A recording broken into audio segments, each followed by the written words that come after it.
guys, welcome to Golf with Aimee. My name is Aimee Cho. I'm a golf professional and I'm here to improve your golf game by talking about the mental part of golf.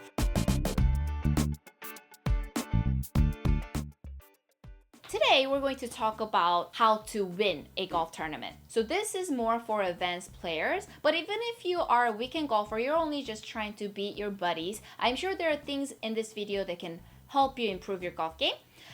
So obviously to win a golf tournament, your skill has to back you up, right? But if you look at PGA Tour players, there's 144 people starting off on Thursdays, and then there's only one winner at the end of Sunday. And if you look at those players, they're like the best in the world, right? So their skills are probably about the same. So that means there's more to it than just skill. There are different variables. So today I'm going to talk about 4 different things in order for you to win a tournament. Number 1 is the skill, number 2 is the mental game, and number 3 and 4 are kind of like bonus points. Keep that in mind and we'll get started.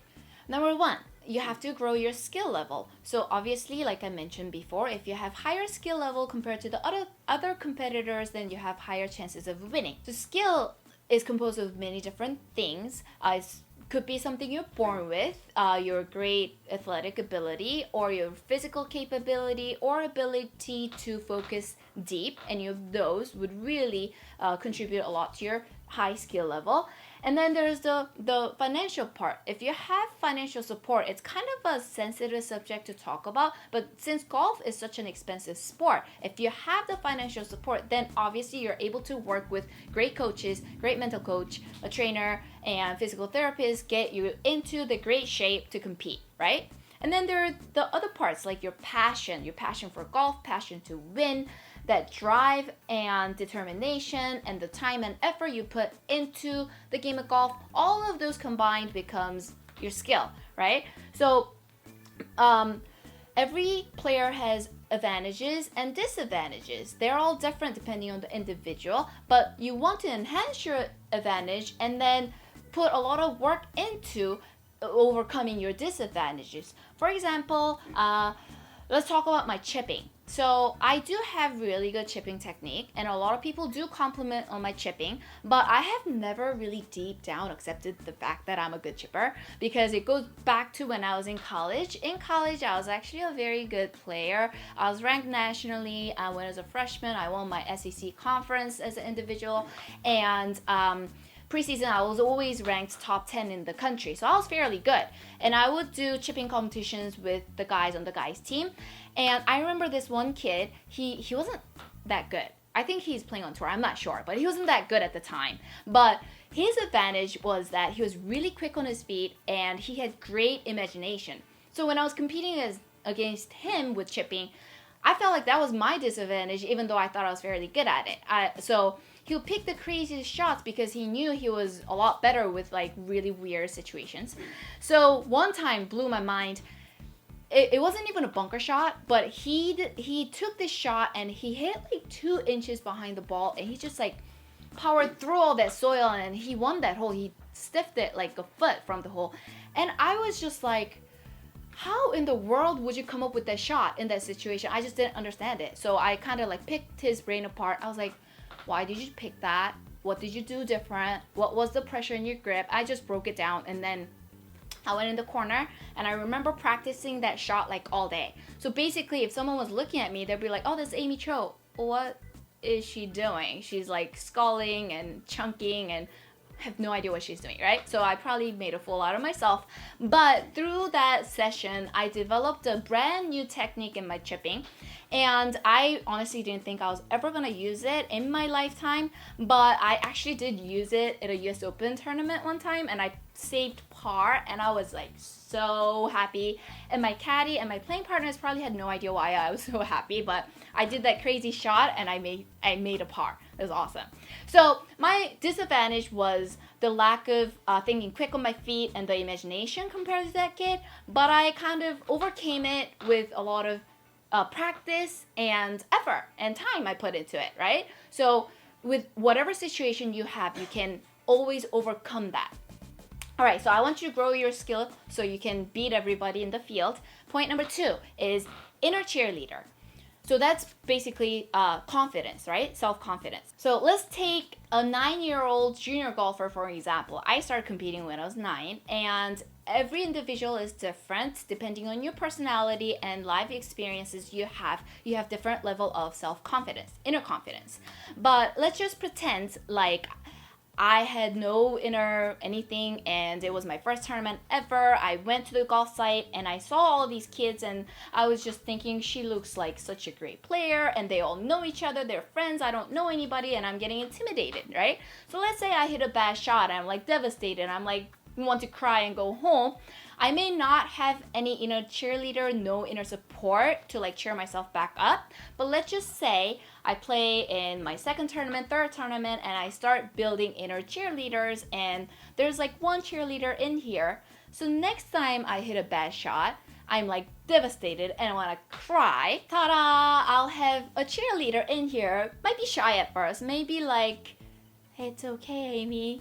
It's okay, you can do it. Kind of like, shy cheerleading. And then after a year, 2, 3 years of competition golf, and you keep growing your inner cheerleaders, and let's say there's like hundreds of them inside you, then you hit a bad shot and you get like really down on yourself, and you have no intention to pick yourself back up, but these inner cheerleaders actually go in autopilot and they start cheering you up, go like, it's okay, let's go Aimee, let's go Aimee, and do all these cheering, and then you get back up to your regular emotional state and you start parring and making birdies, getting off that bogey train. So that's why you need to know about these inner cheerleaders and grow them, okay? So self-confidence, if you have the most number of inner cheerleaders compared to the other kids in the field, then you have higher chances of winning that tournament. Number 3, you gotta take care of your fans. So fans give you a lot of good energy. They cheer for you when you're down, they root for you, right?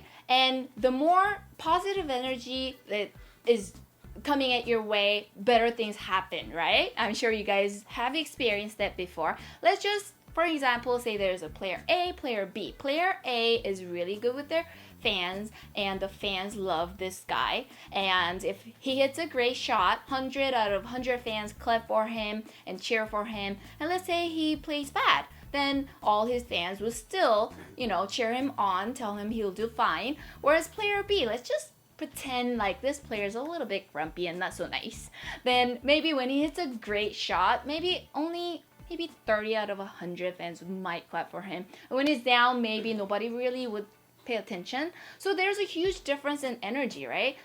The happier, more positive, optimistic energy your fans send your way, the better things happen. And you guys have experienced it before. So we do want to take care of the fans. A lot of players nowadays are very good with this, but I have been a fan of somebody, and I have fans of my own, so I've been in both shoes. So I think both players and fans need to kind of like understand each other and be considerate of each other. So let's just say I had a really bad day and I played terrible, and I just want to have dinner and go home and get ready for tomorrow because I've been on the road for like 5 weeks in a row and I'm like just physically exhausted, right? And a fan comes up and says, oh my gosh, all these years I've been dying to meet you, can I please like sit here and chit chat and like take a picture with you and get an autograph? But I really may not be in the mood to do that. So instead of being like mean as a player, I think it's okay to like politely turn it down, be like, listen, I've really had a bad day, I really appreciate it if I can, next time I see you, I'll take 2 pictures. I think players should be accepted to be able to turn it down like politely. And then fans, I just don't want you to get offended. I've been in your shoes before. Don't get offended just because you're rooting for the player. You want him to play well the next day. So understand that he must have had really a rough day. And just don't get mad. Don't get upset at him. Don't turn into an anti-fan, okay? So I think it's important that it goes both ways, understanding each other and being nice to each other. But players are doing great at taking care of the fans, so let's just keep it that way, okay? So more fans you have, more positive energy you have, higher chances of winning the tournament, okay? All right. Point number 4 is sportsmanship. Golf is a gentleman's game, so honesty and integrity is really important. a lot of players these are like really good friends with each other, and they're really good at congratulating and commiserating each other. I think it's fantastic. So if your best friend wins, I'm sure you will be happy and clap for them sincerely, but you might get jealous. I think it's okay. Use that as motivation to go practice hard, right, and win the next tournament. I think it's great.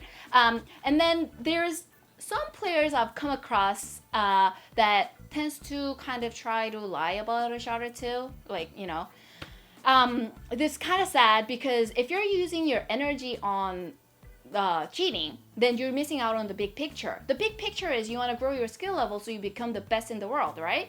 But if you are trying to lie about a shot or two just so you make the cut, then you know what? Honestly, everybody knows when someone cheats. That's a sad thing. So you really want to save your energy and use it for the bigger picture, right? So I think sportsmanship is really important. And I talked about growing your skill level, your inner cheerleader, relationship with your fans for positive energy, and the sportsmanship. So overall, if you're an honest person and you have good head on your shoulders, then your mental game is not going to get flustered. You're not going to easily get pushed around because you have your center and you know you're an honest person and you know you're working hard. So grow these things to enhance your golf game. That way you have higher chances of winning a tournament. I wish you guys best of luck. If you have any more questions, please come to Ask Aimee section and leave your questions and comments there. And I'll see you guys in the next video.